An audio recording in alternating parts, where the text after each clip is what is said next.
Mark, young and hopeful, moved into his first apartment. It was small, a bit rundown, but cheap. He was excited about the independence it offered. He liked the quiet, or so he thought. The first few days were peaceful, but an unsettling feeling began to creep in. Little did he know, his new home held secrets that would soon unravel his sense of security. The first few nights were peaceful. Then came the scratching. It started softly, in the dead of night, emanating from the vents. Mark, drowsy, dismissed it as rats. Normal city sounds, he thought. He couldn't have been more wrong. The scratching grew louder each night, gnawing at Mark's nerves. He pressed his ear to the vent, trying to pinpoint the source. One night he decided to investigate. Armed with a flashlight, he unscrewed the vent cover. The vent was empty, but the feeling of being watched lingered.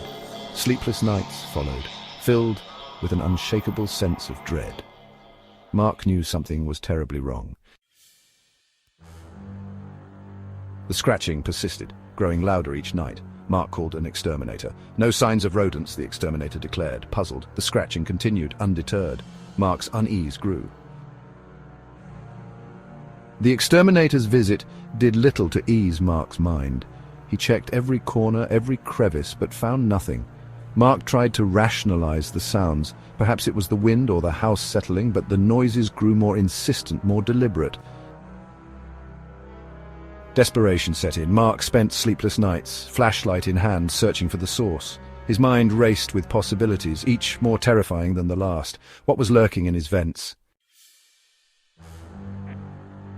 One night the scratching stopped. Silence hung heavy in the air. Then Mark heard it. A soft whisper, barely audible, coming from the vent in his bedroom. His blood ran cold. Rats didn't whisper. Fear gnawed at the edges of his mind. He tried to ignore it, convincing himself it was just his imagination, but the whispers grew louder, more insistent. They seemed to call his name, sending chills down his spine.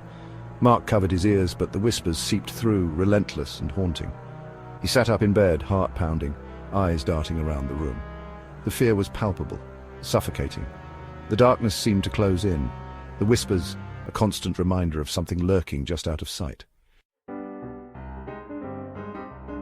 Section 5.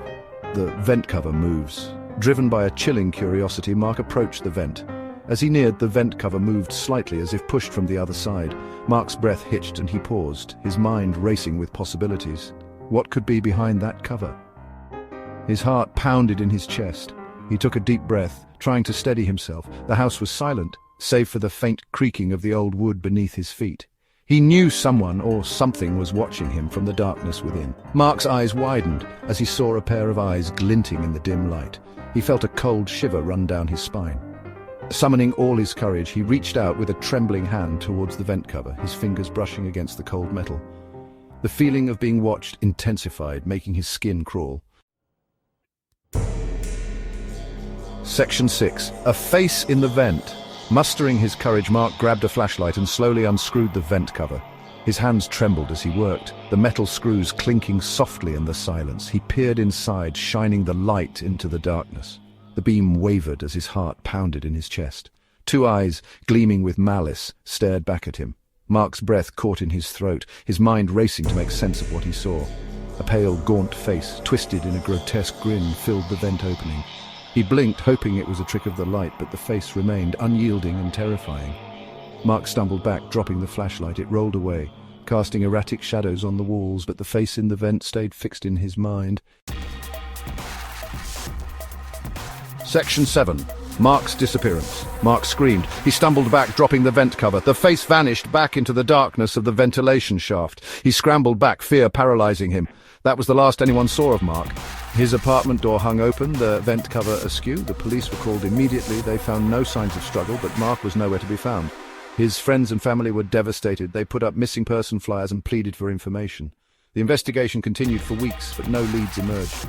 The case grew cold, leaving everyone in despair. Section 8. The phone's grim recording. Days later, the police found Mark's phone. It was recording a voice memo. "He's here," Mark's panicked voice filled the room. Then a raspy whisper, close to the microphone. "You shouldn't have looked." A struggle, a thud, and then silence. The police exchanged worried glances, the eerie atmosphere of the apartment still lingering in their minds.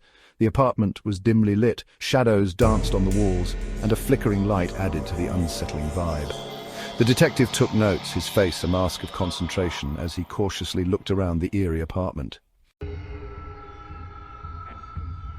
Section 9. A chilling conclusion. The man in the vents was never found. Mark's apartment remained empty, a chilling reminder of the horrors that lurked within its walls. The scratching, they say, continues to this day, a constant reminder that some mysteries are best left undisturbed. Rumors spread like wildfire, with neighbors whispering about the man in the vents and the eerie occurrences that followed Mark's disappearance. Despite numerous investigations, the police were baffled, and the case remained unsolved, adding to the apartment's haunted reputation. The scratching, they say, continues to this day, a constant reminder that some mysteries are best left undisturbed.